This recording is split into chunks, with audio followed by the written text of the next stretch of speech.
का हमारा जो टॉपिक है वो है फ्रेम ऑफ रेफरेंस, निर्देश तंत्र। फ्रेम ऑफ रेफरेंस निर्देश तंत्र, BSc part first, Rajasthan RRBMU university के अंडर में जो फर्स्ट पेपर चलता है मैकेनिक्स के यूनिट फर्स्ट से ये टॉपिक लिया है हमने। फ्रेम ऑफ रेफरेंस क्या होता है इसके बारे में हम जानेंगे। वह निकाय या पिंड जिसके सापेक्ष कण की स्थिति को व्यक्त किया जा सके। निकाय या पिंड जिसके सापेक्ष कण की स्थिति को व्यक्त किया जा सके उसे निर्देश तंत्र कहते हैं। अर्थात हम निर्देशांक कोऑर्डिनेट सिस्टम के बारे में भी को लेकर भी इसे डिफाइन कर सकते हैं। एक निर्देशांक पद्धति या कोऑर्डिनेट सिस्टम की कल्पना करें जो किसी दृढ़ पिंड से संबद्ध है तथा इस निर्देशांक पद्धति के सापेक्ष किसी कण की स्थिति का मापन करते हुए हम ये पता लगा सकें कि इसकी गति या स्थिति, या हम ऐसा कह सकते हैं कि विराम या गति अवस्था का हम अध्ययन कर सकें, तो इस निर्देशांक पद्धति को हम निर्देश तंत्र कहते हैं। क्या पढ़ा हमने पढ़ा फ्रेम ऑफ रेफरेंस क्या होता है। किसी कण या पिंड या निकाय जिसके सापेक्ष कण की स्थिति को हम व्यक्त कर सकें उसे निर्देश तंत्र कहते हैं। नेक्स्ट हम देखते हैं क्या क्या हमारे टॉपिक्स होंगे यहाँ पर। निर्देश तंत्र के जब अध्ययन करते हैं तो हम वहाँ पर मेनली दो पार्ट का अध्ययन करते हैं। पोजीशन ऑफ पार्टिकल या कण की स्थिति। पोजीशन ऑफ पार्टिकल या कण की स्थिति जो है वो दो पार्ट में डिवाइड है, बाय पोजीशन वेक्टर और बाय कोऑर्डिनेट सिस्टम, स्थिति सदिश द्वारा और निर्देशांकों के द्वारा। दूसरा हम बात कर रहे हैं यहाँ पर गतिशील कण की स्थिति या पोजीशन ऑफ मूविंग पार्टिकल। आज के हमारे टॉपिक यही रहेंगे, पोजीशन ऑफ पार्टिकल यानी कण की स्थिति बाय पोजीशन वेक्टर और बाय कोऑर्डिनेट सिस्टम। अब हम बात करते हैं कण की स्थिति। निर्देश तंत्र में कण की स्थिति को दो प्रकार से प्रदर्शित करते हैं, बाय पोजीशन वेक्टर और by coordinate system. Position vector में हम इसे स्थिति सदिश के द्वारा इसे व्यक्त करते हैं। जैसे कि हमने पहले 11th क्लास से ही हम पढ़ते आते हैं इसे। सामान्यतः हम देखते हैं कि ऑब्जर्वर की जो स्थिति है निर्देश तंत्र के मूल बिंदु पर ली जाती है। ऑब्जर्वर की स्थिति जो है मूल बिंदु पर ली जाती है। जैसे हम देखते हैं फर्स्ट स्लाइड में देख रहे हैं, यहाँ पर फर्स्ट स्लाइड है हमारी। यहाँ हम देख रहे हैं ओरिजिन जो पॉइंट है हमारा वो मूल बिंदु पर लिया जाता है, किंतु यह आवश्यक नहीं होता, जरूरी नहीं कि हम इसे मूल बिंदु पर लें। प्रेक्षक उस तंत्र को काम में ले लेता है जो उसके सापेक्ष स्थिर है। कार्तीय निर्देशांक पद्धति में इसको सॉल्व करना या इसकी स्थिति को पता करना ज़्यादा सिंपल होता है। कार्टेशियन कोऑर्डिनेट सिस्टम में हम 3 एक्सिस लेते हैं, यहाँ पर x, y and z। x, y and z 3 directions हैं हमारे पास में। ये तीनों ही एक दूसरे के परपेंडिकुलर होती हैं, यानी इन तीनों डायरेक्शंस में 90 डिग्री का एंगल होता है जो मूल बिंदु O पर मिलते हैं। किसी क्षण पर स्थिति निर्देशांक P(x,y,z) द्वारा डिनोट किया जाता है। स्थिति निर्देशांक को हम किससे व्यक्त करते हैं? P, X, Y और Z। यद्यपि कार्टेशियन कोऑर्डिनेट सिस्टम में स्थिति को व्यक्त करने के लिए अतिरिक्त कण को इसके स्थिति सदिश द्वारा भी व्यक्त किया जा सकता है। इस कण की स्थिति बताने वाले बिंदु P को मूल बिंदु O से मिलाने वाली जो रेखा व्यक्त करते हैं वो कहलाती है स्थिति सदिश। क्या कहलाती है वो? स्थिति सदिश। और इसे हम व्यक्त कर सकते हैं R इक्वल में XI cap plus YJ cap plus ZK cap. स्थिति सदिश को हम इस प्रकार से व्यक्त कर सकते हैं।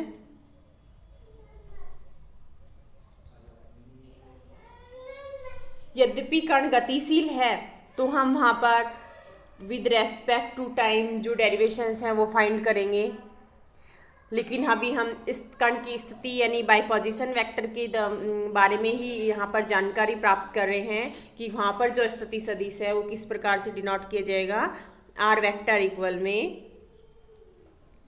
एक्स आई कैप प्लस वाई जे कैप प्लस जेड के कैप, ये इससे पोजीशन वेक्टर द्वारा इसकी स्थिति ज्ञात कर सकते हैं हम यहाँ पर। नेक्स्ट हम देखेंगे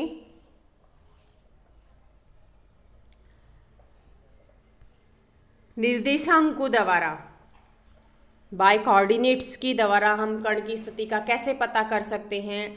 यहाँ हमने जो फ्रेम लिया है, frame of reference, x direction ये है इसकी, ये वाई डायरेक्शन है और ये इसकी जेड डायरेक्शन है।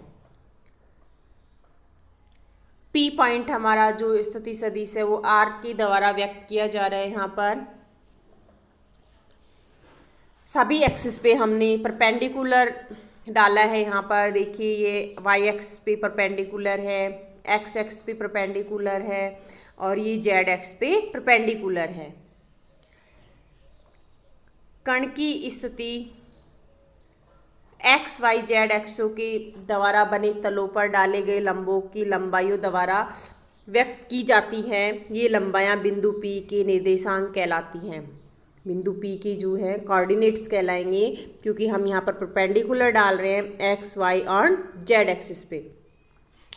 P से वाई जेड तल पर डाले गए लंब की लंबाई होगी PAOL। एक्स कोऑर्डिनेट जो है हमारा वो क्या है, OL या PA। ये जो है ये किसके द्वारा, यानी वाई एक्स पे परपेंडिकुलर डाला है हमने, और OL जो है हमारे एक्स एक्स की डिस्टेंस बताता है। ऐसे हम वाई निर्देशांक की बात करेंगे। OM वाई निर्देशांक ये हमारा वाई एक्सिस है जो किसके बराबर होगा, OM के बराबर या फिर PB के बराबर, क्योंकि ये पैरेलल लाइंस हैं, इन दोनों के बीच की डिस्टेंस हमेशा इक्वल रहेगी।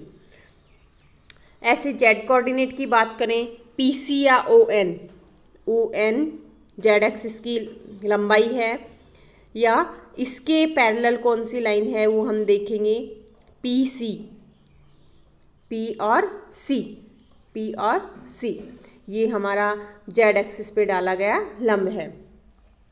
बिंदु P के स्थिति सदिश तथा इसके निर्देशांकों में संबंध ज्ञात करने के लिए हम मान लेते हैं कि एक्स वाई और जेड के अनुदिश जो यूनिट वेक्टर हैं वो हमारे क्रम से आई, जे एंड के कैप हैं।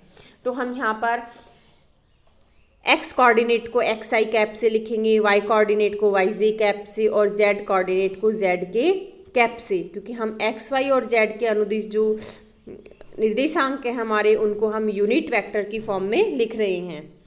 चूंकि हम देखते हैं कि OB equal Z plus x यानी के जेड प्लस आई एक्स, और BP इक्वल में है वाई इक्वल जे कैप। यहाँ हम बात करते हैं B से P की, BP ये किसके बराबर है, वाई जे कैप के परपेंडिकुलर डाला हुआ है यहाँ पर। OB की हम बात करते हैं, O से B, OB किसके बराबर होगा, ON प्लस में NB, ON प्लस में NB। अगर हम यहाँ पर इसमें फॉर्मूला लगा देते हैं ट्राइंगल के लिए तो ये इसके बराबर होगा OB इक्वल के जेड प्लस आई एक्स, BP इक्वल में जे कैप। ट्राइंगल OPB, इसमें हम देखते हैं कि OP किसके बराबर होगी, OP इक्वल में OB plus BP, OB plus BP। OB और BP की अगर हम वैल्यू रख देते हैं तो आर वेक्टर इक्वल में होगा आई कैप एक्स प्लस जे कैप वाई प्लस के कैप जेड, यानी OP जो है हमारा स्थिति सदिश यानी पोजीशन वेक्टर को डिनोट करेगा, तथा BP एंड OB ये हमारे कोऑर्डिनेट सिस्टम को डिनोट करेंगे विद यूनिट वेक्टर। तो ये R वेक्टर इक्वल में हमें फाइंड हो जाएगा i cap x plus j cap y plus k cap z।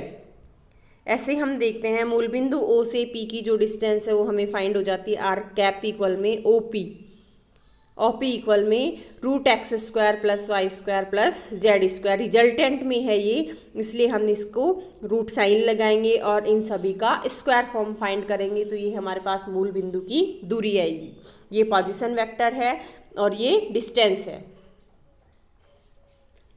Next हम बात करेंगे गतिशील कण की स्थिति। गतिशील कण की स्थिति के बारे में हम एक यहाँ पर फ्रेम ऑफ रेफरेंस ले रहे हैं। हम मानते हैं कि कोई कण जो था t1 टाइम पर p1 पोजीशन पे था। कण की जो स्थिति है t1 टाइम पर p1 पोजीशन पे है तथा कुछ समय पश्चात यानी t2 टाइम पर उसकी पोजीशन हो जाती है p2। जब t1 टाइम था यानी O से P1 की जो डिस्टेंस है या जिस डिस्टेंस को हम R1 से लिखेंगे, पोजीशन वेक्टर को R1 वेक्टर से लिखेंगे। ऐसे ही हम यहाँ पर देखेंगे कि O से P2 की जो डिस्टेंस है वो R2 होगी, मॉडुलस में होगी। लेकिन यहाँ पर अगर हम पोजीशन वेक्टर की बात करेंगे तो R2 वेक्टर होगा। यदि कण समय के सापेक्ष अपनी स्थिति P1 से P2 तक परिवर्तित होता है, अभी हमने देखा कि t1 टाइम पे कण जो था वो p1 पोजीशन पे था, t2 टाइम पे p2 पे आ गया। कण की स्थिति r समय t का फलन होगा और कण के विस्थापन को सदिश हम r2 माइनस r1 वेक्टर द्वारा प्रदर्शित करेंगे। चूंकि हम मानते हैं कि t1 तथा t2 समय पर कण की स्थिति क्रमशः p1 व p2 हैं और यहाँ पर स्थिति सदिश क्रमशः R1 तथा R2 है, यानी position vector R1 R2, position है यहाँ पर P1 P2 एंड टाइम है यहाँ पर T1 T2।